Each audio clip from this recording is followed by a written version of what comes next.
The movie starts in a futuristic Japanese society. The government has implemented a complex nationwide rule named the Red Threads of Science. According to this rule, when a person turns 16, they are assigned a romantic partner by the government. The partners are chosen after extensive research about both parties, like their hobbies, habits, families, and so on. The main aim of the law is to encourage successful marriages and combat increasingly low birth rates, which are threatening a lack of manpower in Japan. Over the years, the system has proven to be fruitful, as almost 100% of government-arranged marriages are successful in producing offspring and are less likely to get divorced. The only drawback of the law is that people sometimes fall in love before they turn 16 and do not want the government to interfere with their love life. In such cases, those who disobey the arrangement face penalties and get less privilege as citizens. The protagonist of the film is a cheerful high school girl named Aoi. She is about to turn 16 in a day and is super excited about finally getting to meet the love of her life. All her friends are also thrilled for her, as they have been eagerly waiting to turn 16 for as long as they can remember. Today, at 12 at night, Aoi will get a federal notification containing all basic information about her chosen one. She cannot wait for the notification and is on her feet the entire day. While returning home, Aoi meets her childhood best friend, Yuto. The girls in the school fawn over him since he is one of the best-looking students. However, Yuto doesn't take any interest in them because he is in love with Aoi. He has frequently tried to confess his feelings but has always backed off because he is too shy. He is happy being her best friend, but now that she is about to find someone to love, Yuto is worried that their friendship will fall apart. As they chat about different things, Yuto teasingly mentions that she was his first kiss. The scene goes into a flashback when the two were still in elementary school.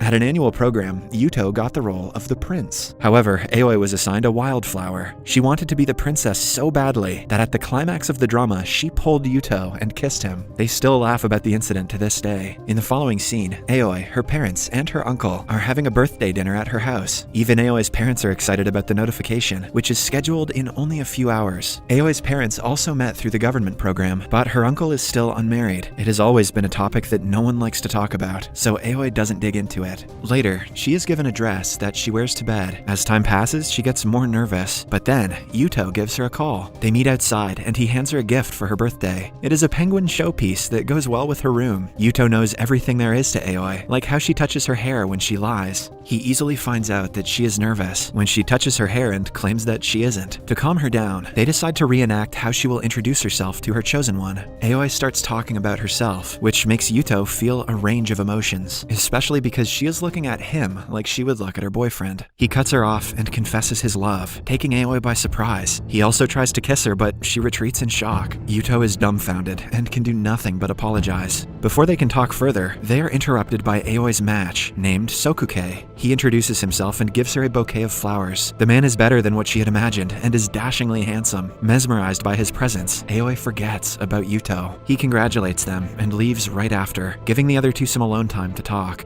Aoi turns towards her Prince Charming in excitement, but he names a time and place before turning around and leaving abruptly. The poor girl questions if she is dreaming before returning home. They meet at the said place the next day, which turns out to be a fancy restaurant. We find out that Sokuke's father is the chairman of a big hospital, and Sokuke is supposed to inherit the wealth and position someday. He is also looking to go to med school. He is smart and ambitious, but not so big on conversation. Aoi continues talking to cut the awkwardness, but a while later, Sokuke stops her. He pulls her outside, making her blush because of their joined hands. Sokuke then asks her who Yuto is, but cuts her off before she even answers. He doesn't care what kind of girl Aoi is, and thinks of their relationship as a societal formality. Hence, even if she has more guys she is interested in, it doesn't bother Sokuke. Aoi tries explaining that she is nothing like that, but Sokuke cuts her off again.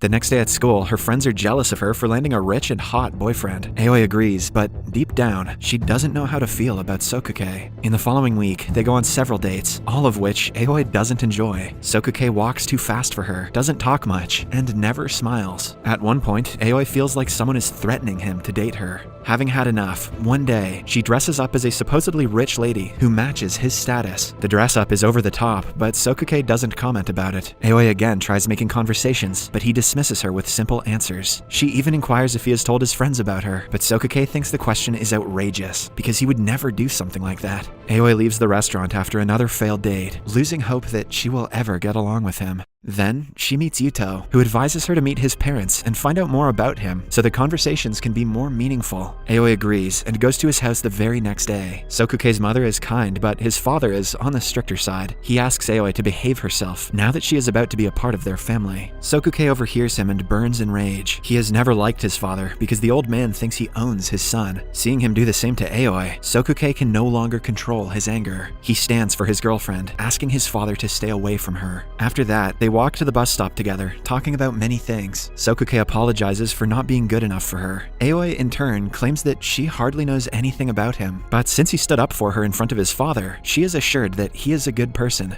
Or maybe he just hates his dickhead dad. Aoi's bus arrives, but Sokuke doesn't let her board it by pulling her around and kissing her. The bus drives away as the two continue kissing. Aoi is over the moon the next day. She thanks Yuto for the advice, even though it didn't work out the way he thought it would. They refrain from talking about his confession and engage in other lighthearted conversations. Yuto's birthday is in a few days, and he will also get to meet his assigned partner. However, unlike Aoi, he is not too excited. When Sokuke and Aoi are on their next date, she brings him to a shop to buy a scarf for Yuto as a birthday gift. After that, they go to an aquarium, but Sokuke is not in a good mood. Sokuke feels that something is fishy. Aoi registers that he is jealous and hugs him because him being jealous means that he likes her. Sokuke smiles at her for the first time, and the two share a kiss. In the following scene, Aoi gives Yuto the scarf. He reveals that he talked to his chosen partner, but she lives in another part of the country, so they have decided to meet in the summer. Since Yuto has no plans for his birthday, Aoi thinks it is a great idea if she brings him along with her and Sokuke. Initially, the date is very awkward, but the guys start talking when Yuto discovers that Sokuke chose his scarf. By the end of an hour, they get along pretty well, but then the two are left alone, without Aoi. Yuto asks Sokuke if he knows what things Aoi likes and dislikes, her mannerisms, her ambitions in life, or anything that a partner should know. Sokuke is guilty of never paying much attention to his girlfriend, so he has nothing to say. Yuto, on the other hand, lists the things that Aoi likes and explains how Sokuke can be a better partner for her. They eventually get into a fight, and Yuto leaves. For the next few days, he doesn't come to school. Then, one night, Aoi finds out Sokuke is moving to Tokyo, to a better university. He will spend the next 6 years there, so the two will have to be in a long-distance relationship. To avoid living apart, he suggests that they move in together. However, this will only be possible if they get married. It is a trend for 16-year-olds to get married and start a family. Hence, Aoi gives it some thought. To clear her head, she goes to her uncle's the next day. He talks about his chosen partner who moved abroad when they were still together. She never returned and is happily married to someone in London. According to him, living with the penalties is easy if you are with the person you actually love. Although scared, Aoi feels ready to start the new chapter of her life. In the following scene, Sokuke and Aoi are in Tokyo, attending an open campus event. Aoi is bored in the lecture, but seeing Sokuke enjoy it makes it worth it for her. After the lecture, they visit several places, eat new food, and have a lot of fun. In the end, Sokuke brings her to a church and gives her a little cat compartment box that she had always wanted. It brings her joy, which is then multiplied when she finds an engagement ring inside. Aoi says yes, and the two start preparing for the wedding. She also informs all her friends about the proposal, but a part of her still feels empty because of Yuto's absence. Elsewhere, Yuto gets the wedding invitation through the mail, but doesn't react to it. It is the week leading up to the wedding, and Aoi has a lot of work to do, but the thought of her best friend never leaves her mind, as she misses Yuto terribly. Moreover, she and Sokuke have their first fight, when he refuses to let her talk to his parents and maintain a good relationship with them. Aoi gets that he doesn't like his father, but she wants to form a connection with his parents on her own as well. Sokuke refuses to listen and shuts her down whenever they have a conversation about his parents. The expensive dinner dates soon turn boring as they figure out that they do not have many things in common. One day, Aoi goes to Sokuke's father's hospital and talks to him about the wedding. The meeting goes seemingly well, as he has finally started to respect boundaries. While leaving the premises, Aoi notices Sokuke walking towards his father's office and follows him. She overhears him begging his father to write a recommendation letter for a friend in need. It is soon revealed that the said friend is Yuto, and he has a second-stage brain tumor. His treatment can only be done in an expensive hospital in Tokyo, but after the recommendation letter, he will finally get a chance to save his life. In the next scene, Sokuke hands Yuto the papers and asks him to not lose hope, since the chances of his survival are still high. Meanwhile, Aoi sits alone in a park, still unable to comprehend what she heard at the hospital. Since Yuto doesn't want her to know about the disease, she decides to pretend to be unaware. It also makes her realize that she loves Yuto much more than she lets on. Then finally comes the day of the wedding. The guests arrive at the venue, where all the preparations are done, but the bride and the groom are late. Outside, Sokake meets Aoi and compliments her beauty. He asks her what is making her sad, even though he has a pretty good idea of what it is. When she doesn't reply, he inquires if she is in love with Yuto. Aoi is quick to deny it, but then she touches her hair. By now, Sokake knows what that means. He tells Aoi that her happiness is the only thing that matters, and if she feels like she is about to be stuck in a loveless marriage, she should run away right now. He also promises to handle the guests and the parents before encouraging her to hurry up.